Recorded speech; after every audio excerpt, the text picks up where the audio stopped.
Welcome to the LFG Pats Pod with your hosts, Joe and Mike. Let's go!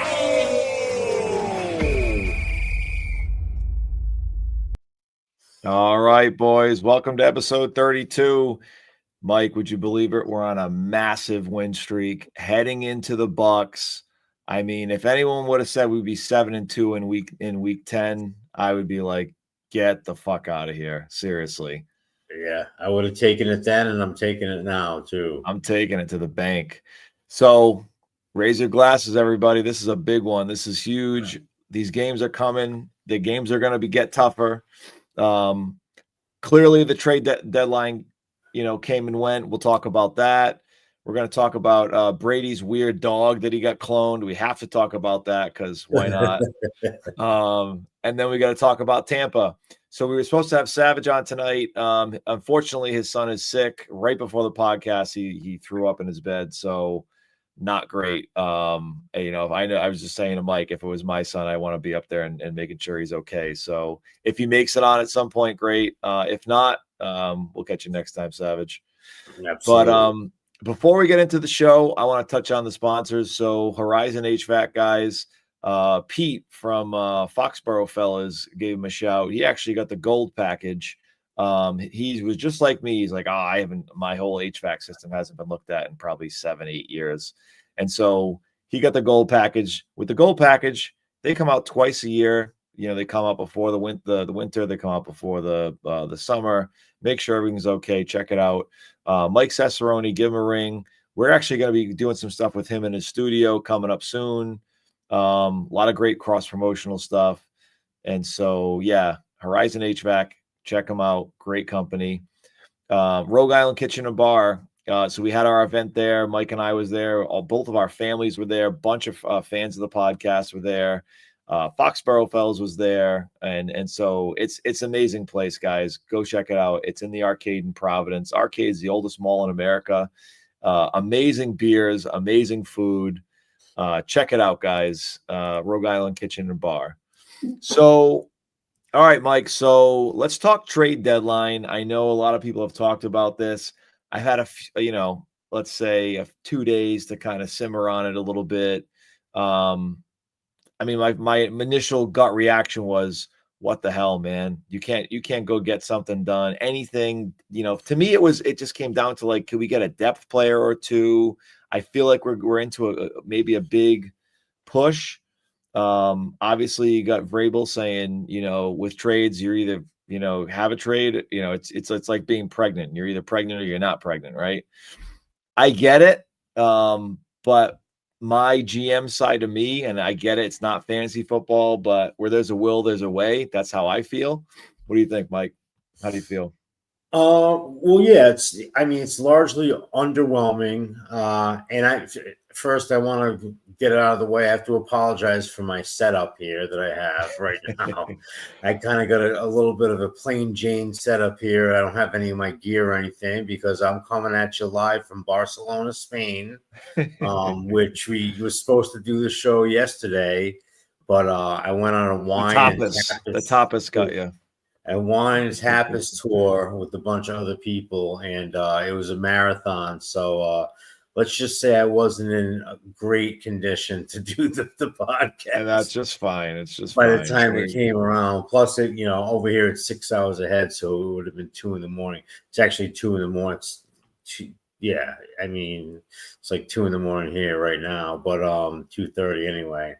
But I don't have a lot of artwork. Barcelona is known for his art. They could have thrown something up on my hotel room. You got that big, perfect alcove for art. Doesn't it look like it should have something there, like a painting or something like that? Maybe someone Ocean's 11 that shit. Who knows? Who knows what happened? But yeah, my European tour continues in Barcelona. It's been an absolutely great time.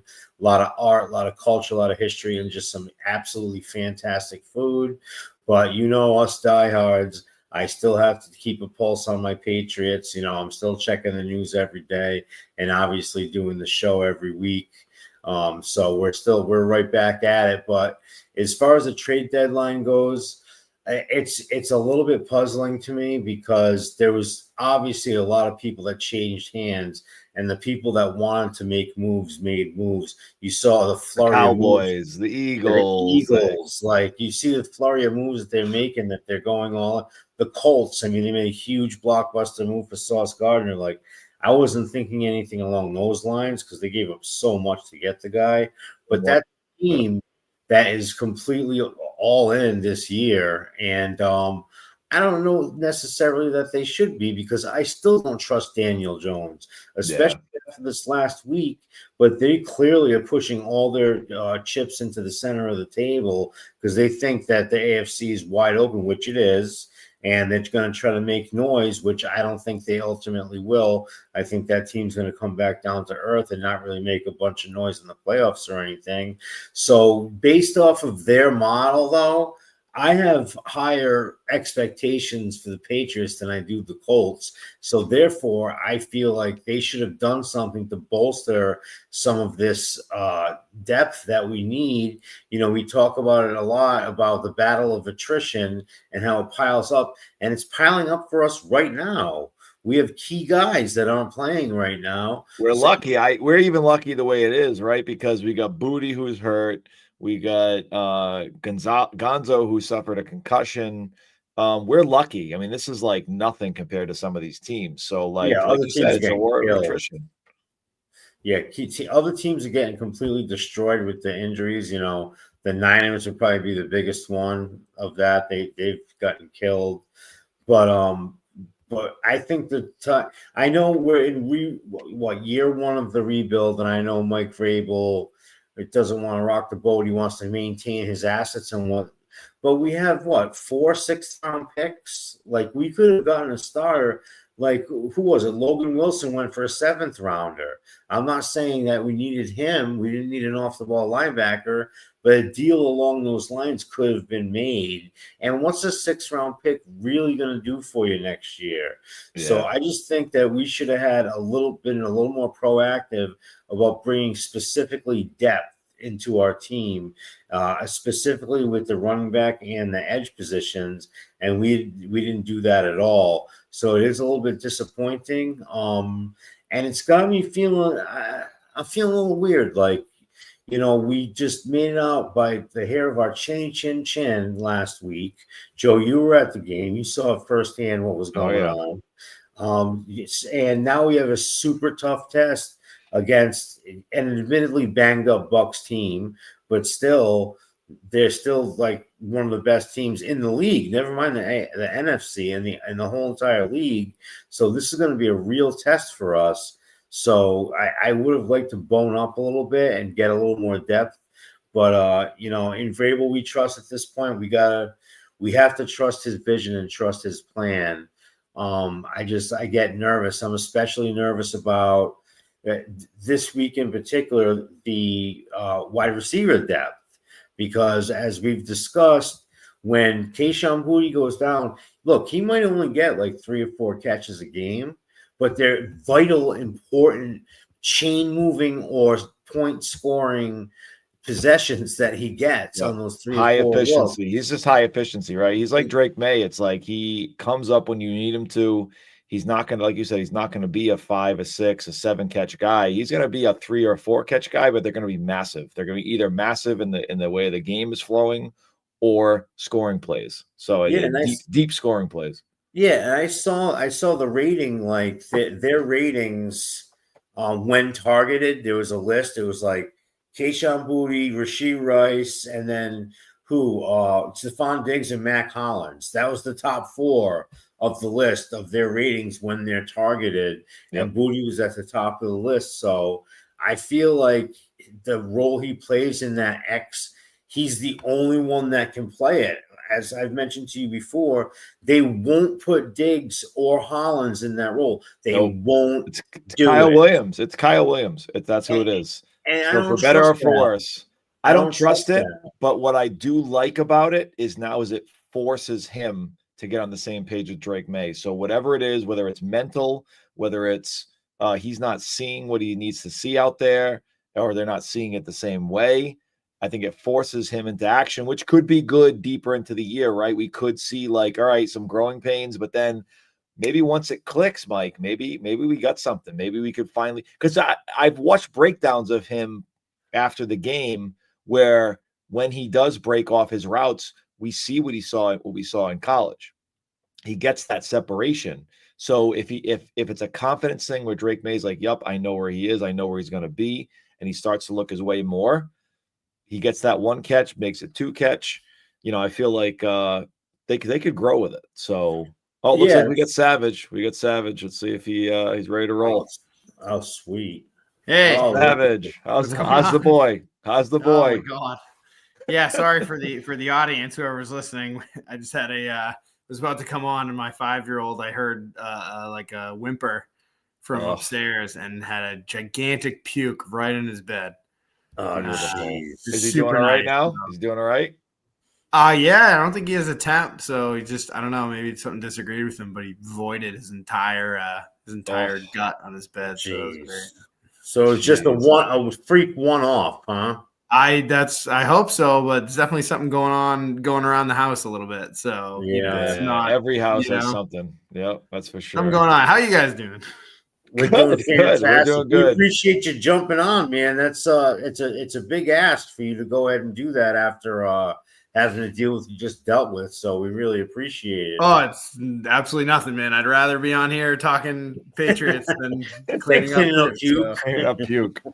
So Savage, so we had a great time at the game. I was talking to Mike about it. That Tailgater 2000, man, that's the place to be. It really is. It's a great crew, great group of guys, and they've been doing it for so long, man. Like they got like Robert Kraft's autograph and on the bus. They have like all these signatures. Like they've been doing it forever. I think Guy drives it up from the Cape every game, and just a great group of guys. So if anyone's looking for a good tailgate, man, you just throw them a donation and Tailgater 2000 in the RV lot. It's a good time. It really is. Absolutely. So I guess it was a little bit of an act of serendipity because I wasn't able to be with you guys yesterday because Joe probably mentioned to you, Savage, that I'm in Barcelona, Spain right now. Yeah, that's amazing, man. Yeah, it's been pretty awesome. We're traveling. My wife has business out here, so we're traveling for work. But we did a wine and tapas crawl yesterday. With a group of people. So it turned into like this whole marathon session. So let's just say that you guys are getting the better version of me today. That sounds awesome, though, man. Yeah, and there was Boston people there and Tampa people there. You said, right? So you guys were talking. You guys were talking the game this weekend. Yeah, it was really funny. There was like 5 couples. One of the couples was from Tampa, one was from Boston, one was from New Hampshire. So when the kid told me that he was from Tampa, I was like, oh, wow, that's very interesting. We got an interesting matchup coming up. And he was like, what? And I was like, yeah, the Patriots are playing the Bucs. So that he wasn't a huge football fan, but the other people that are from the Boston area were. So they picked up on that and they just like were all over it. And then I told them about the pod. So they were like looking at clips of the pod the whole time that we were on the whole crawl. In Spain, love it. Yeah, I'm like, guys, we're here for the food and the wine. And the guy's trying to talk to us and educate us. And we're talking about the pod, but we might have picked up some extra followers from around America based off of that experience alone. So I call it a win-win, especially because of the great wine and food that we had. So today I took it a little bit easier, got a nice nap in. It's like 2:30 in the morning over here right now, but I'm ready to go. So I'm glad we're able to do it. Yeah. Give me one word to describe the trade deadline. One word. One word. Diddly poo. There you go. Exactly. Yeah, it was not great. I mean, we've been over. It's so funny. Like I think we put our pod Tuesday night, and it was like I would say like a tick below, what we normally get because the headline is like nothing happened. You know what I mean? And like people are just pissed. I think people genuinely like wanted to come on and talk about like the moves we made or the acquisitions, things we did. But to come on and I think just waiting for 4:00 for them to do nothing it's definitely disappointing. And I think you can have some revisionist history now with all the beat writers being like, well, actually, this is the group they want to roll with. And really, they're not mortgaging the future. And it's like, okay, well, no one asked them to mortgage the future. People just asked them to improve and for depth pieces and to believe in the roster. That's what they asked them. They didn't say, hey, go make the Sauce Gardner deal. That's not what they wanted. And if you want to blame Amy Adams Strong for not wanting to deal with Vrabel, that's a legit reason.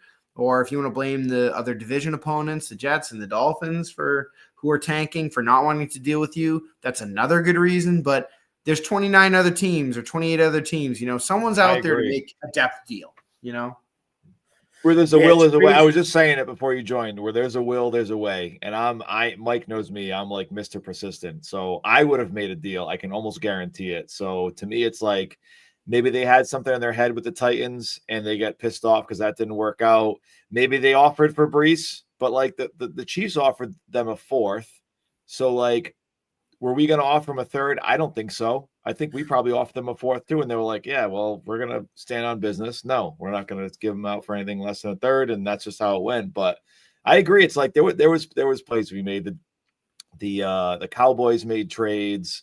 The Colts made trades. I mean, everyone was making trades. So to me, it was like, I have to say lack of effort. I don't know.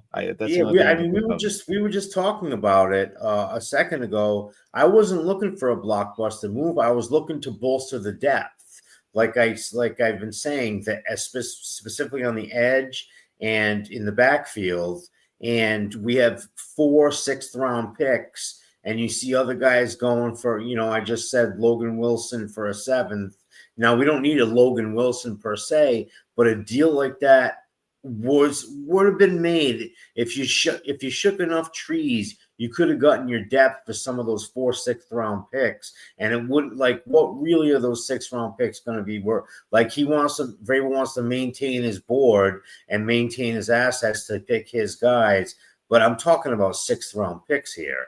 They're a 50-50 shot to even make the damn roster. So roll the dice on a couple guys, make a couple of extra phone calls. It wouldn't have hurt because, as we said, as it's looking right now, the attrition is piling up and people are going to start missing some time because of injuries. And we're woefully thin depth-wise, especially in a few areas. So I just would have liked them to get a little bit of depth in those areas. That's basically it. Well, we talked about it the other, in our pod too. Like the odds of hitting on 6th-round picks and later round picks get really, really low. For a chance of getting a starter, it's something like 8% in the 6th. It gets really, really low. So, if you can trade a 6th and flip a 6th for someone who is a starter, that's why we're on board with that. Is that the same as giving up 1 through 3? No, it's not the same. You should be able to get a depth piece there, but I gotta assume they obviously did their due diligence, right? They were calling, they've spoken with every team, they've done their diligence. So it just either the moves just weren't worth making or they just weren't there to make. I do think they wanted to make a move and it just didn't execute. Either the prices got outrageous, like Brees Hall, they wanted a 3rd for Brees. And to me, everyone at the end there was like, just do it. You just committed a 2nd-round pick, 38th overall to Travion Henderson. Yeah. Then you want to come around and trade a 3rd for another running back? And then you got to pay him. It doesn't make any sense. It makes no sense. That is a nonsensical deal to me. Rental. And I know that's how they looked at it as well. They're not – this is you want to win now, but you got to build for the future. So – yeah, I thought that was goofy. It would have been more like the Tony Pollard deal, which should have cost you a 6th, but then their owner doesn't want to trade with the Patriots, so it just turned into a mess. So that's the deal. Because I was trying to think of who we would want from that team.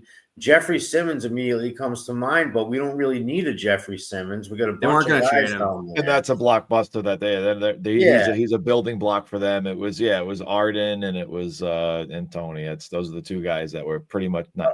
I actually really like. You guys were talking about. I like Draymond Jones. I like the guy that I think he went to the Cowboys. That was a steal for a 6th round pick. That kid just played out of his mind in the last game. Wasn't that wait? The That Ravens. It was the Ravens. A 5th that could turn into a 4th. Yep, and that guy played out of his mind last game. He's a perfect Ravens complement. I mean, they just lost a lot of defensive players. It was a perfect signing for them.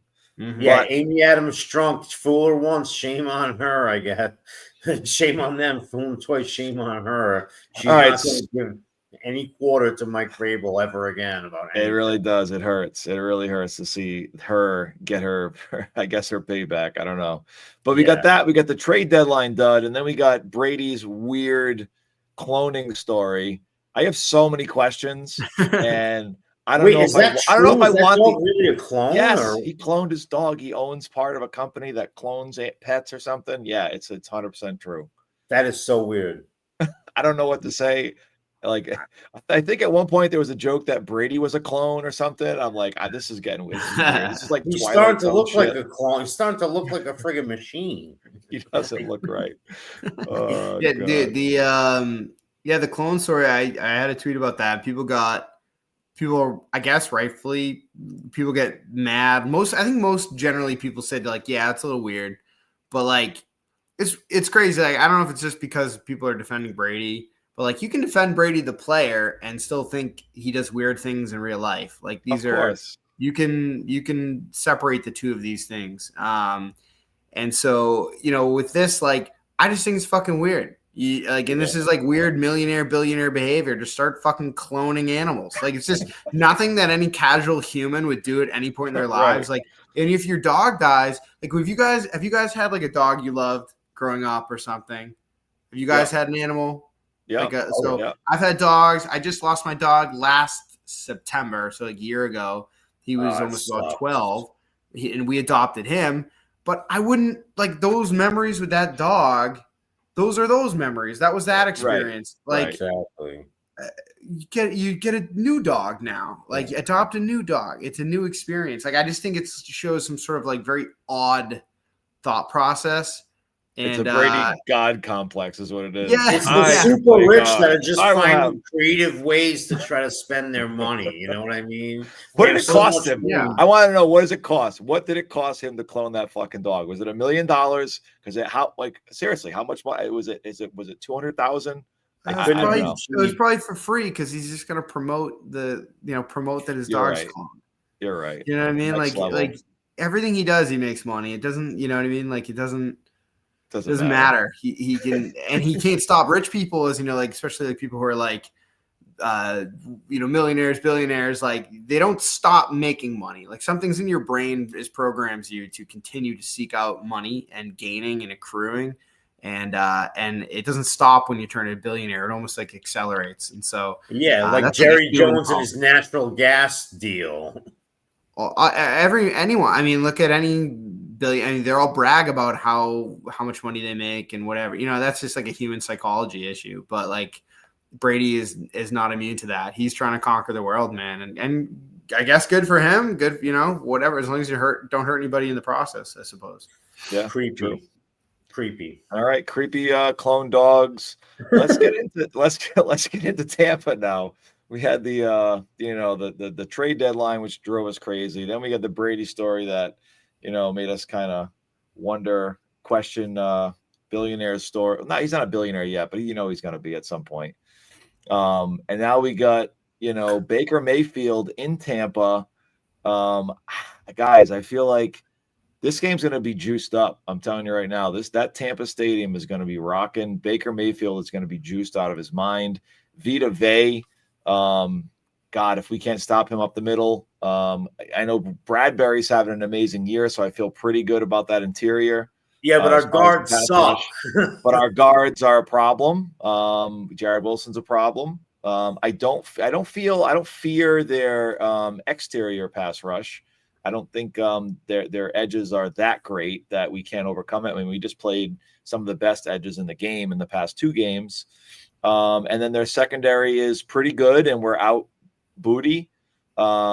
Their offense, I mean, I don't care who's out there. You got Baker Mayfield, you got Egbuka, you got Tez Johnson, you got Cade Otton. I mean, tight ends constantly kill us. So I think it's gonna be a battle. I mean, I thought obviously the Falcons game ended up being a battle because, you know, before the half we had some issues with turnovers and we kind of let them back in. But yeah, what are you thinking about the matchup coming up, Savage? I mean, you could always say scheduled loss. You know what I mean? People like to look at the schedule and say that's a scheduled loss. I forget, it was a guy in his faces and K-Dot is a good guy. He was saying this is your classic scheduled loss. And I just think at this point, like, it's easy to chalk it up that way and have that be the expectation. But I don't know. Like, I don't know why the Patriots couldn't win. Like, you know what I mean? Like, I'm going to pick the Pats to win, like something like 30-27, like win by 3. Like, I don't know. Like, why can't they win? I think Tampa, you know, it's just Baker has been a great player. Baker has elevated his game. He's a really top tier quarterback in the NFL. And I think people think that's weird to say, but for the last few years, like the last couple of years, I should say, he's been a great player and a great QB. So he's dangerous, makes a ton of creative plays, and Egbuka has been excellent. But I mean, Mike Evans is hurt. Godwin is out. Bucky Irving's probably not going to play. Like, I don't know. They're missing some weapons. And so if you can kind of slow them down, keep them in the low 20s, like, I don't know. Can you score 30 on them? I'm not sure. With Booty out, like, who became a much more important player this year than anyone maybe foresaw. So, yeah, I think I'm hopeful someone like Kyle Williams can you know, get some trust with May and get a few balls thrown his way. See how that goes. Maybe you get him on a go route like we've all been wanting. I watched his reps from last week, and he can generate separation. He's got great release. He just needs to connect with May. Like, that's the problem. They got to build that rapport and connect, and that's what we need to see. So, again, I don't know why the Patriots couldn't win this game other than just saying, hey, a scheduled loss. Tampa's pretty good, and it's on the road. You know what I mean? Right. Yeah, we just talked about that. Right before you hopped on, I was talking about how indispensable Booty has been to this particular offense. Even though he only gets 4 or 5 targets a game, they're all clutch targets. They're all either chain movers or big plays in the right situation or touchdowns. And the difference is, he's been working with Booty, for 2 years on all the nuance of what they go through. And Kyle Williams just hasn't had that time with Drake, so they don't have the chemistry yet. And like I was just telling Joe, they absolutely refuse to put anybody else at that X position. They won't play Diggs there. They won't play Matt Collins there. The only other option is Kyle Williams. So if Booty can't go, then they're going to have to really spend some time before and after practice to try to get some of those bread and butter comebacks and double moves going so that Kyle Williams gets to see the field kind of the way that Drake and Kayshon Booty see the field. So that's a big one for me. I think as that, like, his number one option there, as he goes, the offense kind of goes, and you can build off of that, and not having Booty in that role is going to be big. So I'm really interested to see how they manage the snap count and all of that. What I don't like about, and hopefully we see this a little different in this game, what I don't like about Kyle Williams right now is we don't give him easy, like, let's get him warmed up plays. They don't give him like a screen. They've used him in some, give him a bubble screen, or just give him like a rub route where it's like, get him in space, get him some easy plays. Get him in a drag, get him in something where you're just going to throw it to him in an open field and let him work. Because I think that's the best way receivers build confidence is get a few easy catches out of the way. You can't go to him on an option route in the third quarter and like it's like for the first time. Like, I don't know. To me, it just seems like they need to make it a more obvious transition for him to succeed. Granted, he's a young player, so he needs to build confidence. But to do that, you kind of have to get him some easy touches. I do really like Trevion in this game. For the same reason, I liked him in the game against the Browns, actually, and the Falcons. A lot of interior pressure. They don't have a lot of great speed on the outside. And we're actually Pete Collins posted it. The Bucs give up the most receiving yards to backs. You have to like 51, I think, receiving yards to backs per game. So to me, we should start to see Trevion get unlocked too. You got Jennings. I think Jennings shows that he can be a bowling ball in the middle, and who knows, if he builds confidence, he could end up being really good too. But I think we have to unlock Trevion, right? That's kind of the key to this offense getting to the next level, is getting those swing passes, getting those wheel routes, getting those, I call it the Alvin Kamara route, where you kind of run out and then run to the middle of the field. Let's work the middle of the field with the running backs so that they're running in space, so that you send a guy deep, take the safety, and then fill behind with Trevion. You get that guy in space, man, he's electric. So I just feel like if we get him going, if we can somehow manufacture touches for Kyle Williams, these guys will start to build confidence. And then Booty comes back, maybe against the Jets. Maybe we don't need him. Maybe we just sit him against the Jets. If we win, especially if we win this game, I'm not rushing him back for the Jets after they just became a high school team. I mean, well, in regard to Trevion, I think we're so due for like a classic screen that he takes for like 60 to the house. Yeah. You know what I mean? Exactly. Like we're really due for like a really explosive Trevion play. I thought we would have had it by now, especially after you returned that first kick for a touchdown in the preseason. Like I thought we would have had a massive explosive Trevion play. Like he's been improving every single week. Do you know what I mean? Like which I think is great. Like he gets better every single week. But I feel like he's getting limited. They're not allowing him to have massive explosive plays. So I'm looking forward to him having his first big one. Maybe it'll happen this game. Maybe that'll be my random call. He'll just take one like 50. You know what I mean? On a screen, which would be nasty. Please.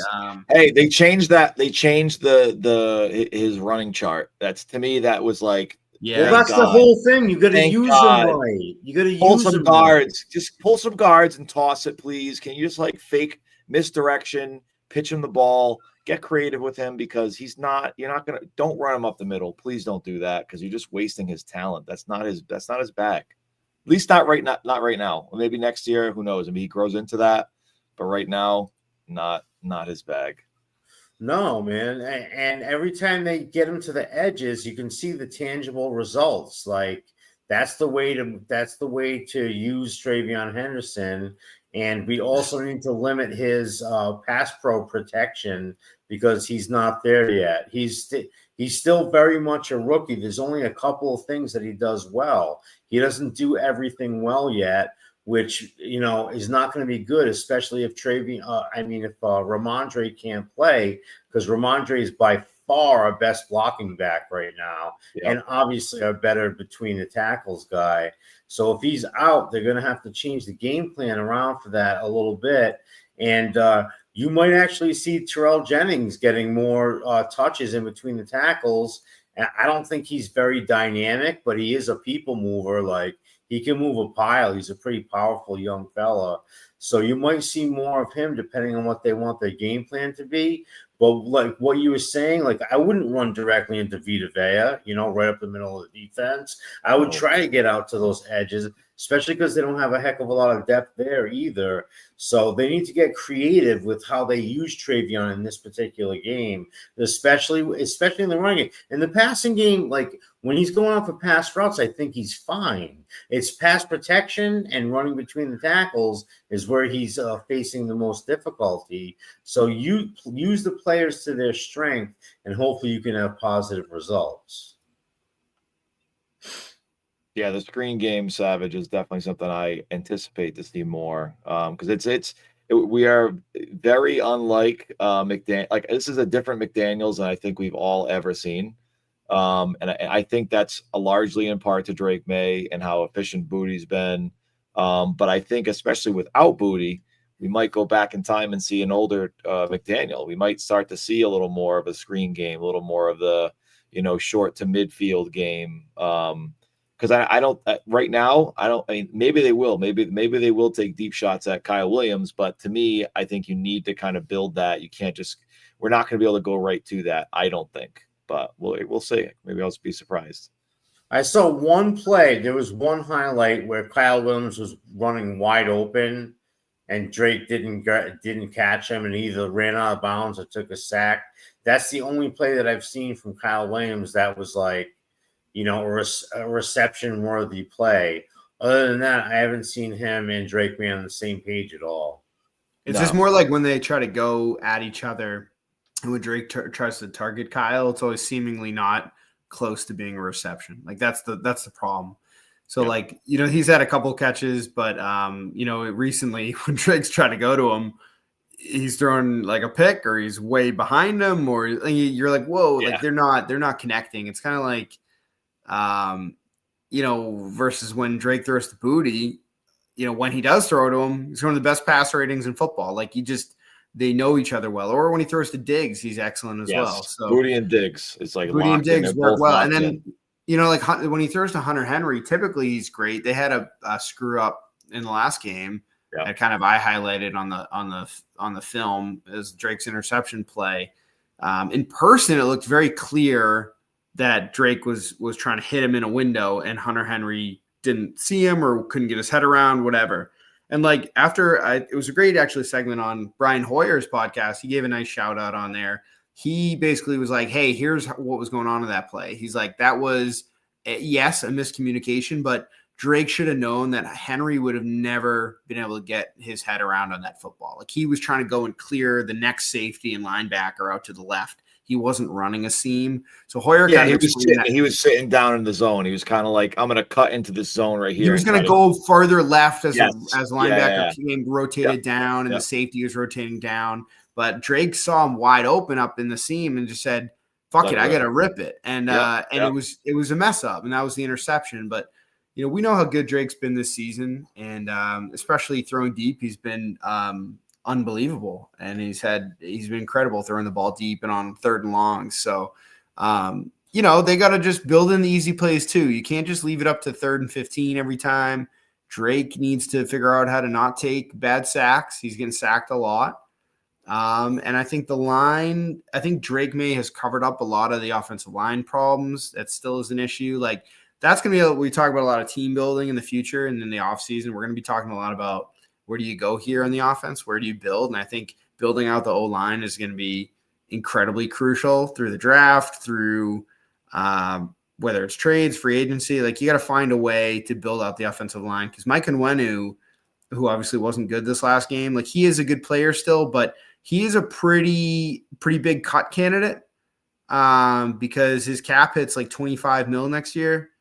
Something like that. I got to look that up, but I know you can cut him and save a ton of cap, which they might do. So I think he is a cut candidate if they don't believe in the player. So we're drafting a right tackle and a right guard next year. 100%. Should. I agree. On when you got exposed, man, he had a bad game. He did not look good at all.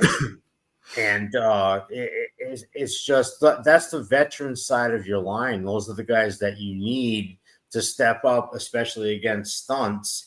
And he got burnt on a couple of stunts, and he's supposed to be a crafty vet by now. But Savage, I want to ask you, did you see what other people have said, going back to Drake May, when that strip sack at the end of the first half was a game changer, a change of trajectory of the whole game? And what I saw was a different Drake May in the second half. Did you see that? And can you speak to that? Because I saw a lot of hesitancy and not his normal free-flowing stuff. Did you see any of that? Yeah, so I would say like on that specific play, like it's one of those few plays like where, yes, and when you blew the stunt, whatever it was, you just allowed like a free rusher. They just missed the stunt. Or I don't remember if it was a Wenu or the left side. I don't remember. But I think, was it a Wenu that blew the stunt? It was a Wenu, yeah. Okay, so anyway, so they blew a stunt. Runner comes free. But, I mean, at that point, Drake just sit on the ball, man. Like, you know what I mean? Like, just take the sack. And that's still what he's learning with experience. Like, he has he has to take a sack sometimes in that circumstance. Or if you're going to roll, you got to get out fast and roll and get out of the pocket and throw it away. But to fumble on that play when you can see the rusher is a massive, massive mistake. Good effort by Will Campbell tackling the guy, and they got 7 points. It was an obvious emotional swing. I thought we were going to be up 24-7 in the half, and instead you're only up like 21-14. You're like, what just happened?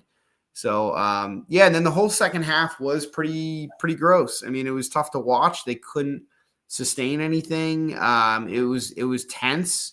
It was a good game to watch, from a competitive standpoint, but just a tough second half, man. They really felt like they really missed Booty, and they just couldn't sustain a drive. So, Miss Booty I would and Miss 100% Gonzo, right? that. And What's up?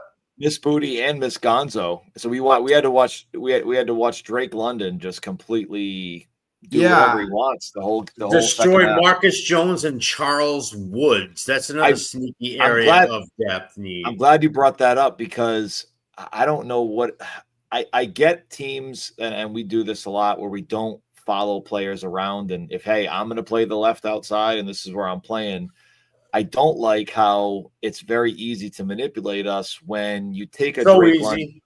You take a Drake London and you say, okay, I'm going to start outside and then I'm going to bring him inside of another guy. And now you're just creating a mismatch. And it's like, why would they not switch? Precisely. And we don't adjust to that. Right. There were some good breakdowns people did of that. I heard someone talking about it. Like, that's how the Patriots defense are like their push rules right now. Right. So if like Carlton Davis is on the boundary, and then Drake London goes in behind, the near the flanker or something, and he's behind, or he becomes the flanker behind the line, then he gets pushed down to the slot corner. And so all of a sudden Marcus Jones now has him in man on the goal line. And it's like their push rules for man. And it's like, because teams are, I think it's crazy. Like, I don't know enough about this stuff. Nobody does unless you're in these rooms. But like, teams are trying to find ways now to disguise their defenses more and more and more, right? Because everyone thought, hey, put a guy in motion. If they follow him across the field, it's man. But now they're trying to figure out, like, well, we know offenses know this, so we're going to try to trick them. Like, we have our guy that follows across, then we back in a zone, or you know what I mean? Like, or things like this, where you push a guy off, it looks like zone, and then you play man. So they're just like, it's like Brian Flores is really awesome with this stuff. So there's some crazy shit that people are doing now, and it is hard to diagnose a defense, but clearly they knew that Marcus Jones was going to have Drake London and man, and just the ultimate mismatch. So, but they couldn't tell that our safety was clapping and not their quarterback. So there's that. Oh, jeez. And he was clapping for a completely different reason, by the way. What a joke. He was trying to talk to his teammates and tell them to line up right. Yeah, he was like he was trying to get the corner's attention. He's like, hey. Like he had nothing to do. So I'm sick of that shit. I'm not hearing that argument at all. Okay. Haters want to hate, that's fine, but that's not the deal. And by the way, Penix didn't have to friggin' just spike it so quick anyway. Like, he completely friggin' panicked. So I don't want to hear about that. Yeah, it's trash. All right, boys. I think we're at that time where I think we go do predictions. What are you thinking, Mike? Well, for this particular game, guys, hey, it's the Baker factor, okay? Egbuka is going to be healthy. Is that correct? He's playing. He's definitely playing. I don't know how healthy, but he's going to be playing. I think that's going to hurt us. Although he is a good matchup with Marcus Jones because he's a smaller, kind of shifty slot type of guy. So I think that's a good matchup for us.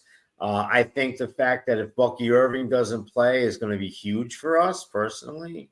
I noticed several of the games at the onset of the season with the Bucs were decided by one possession at the last minute, right? Did they win like 4 or 5 games in a row to that very effect? So it's definitely a beatable team. But, Savage talked about a scheduled loss, and we're going to have one of those at some stage of the game whatsoever, like somewhere along the line before our bye week comes. And then after the bye week, we'll talk about the last quarter of the season. But I can see a game where, based on what I saw last week, Does Drake May bounce back? Does he get back to the confident ways With no that we've booty. known him to be? Tampa has a pretty decent defense. They have a decent secondary. So I'm a little nervous about that. It's about how Drake May comes out. I'm going to pick the Patriots to win, even though I think it's a scheduled loss. I'm going like 27-23 because I think it's going to be blow by blow, haymaker after haymaker. But I'm putting my faith in the fact that this team has learned how to win games under adversity. That's what good teams do. So is this a good team? We're going to find out on Sunday. Can they beat a team that they're not necessarily supposed to beat? Can they make one or two more plays than the Bucs? I'm putting my faith in Drake May. I'm putting my faith in Mike Vrabel. I'm calling it 27-23 in an absolute nail biter. That's my word right there. Andy Borregales. I like it. Winner by Andy Borregales. Could be. All right, Savage, what do you got? I'll take the Pats 30-27.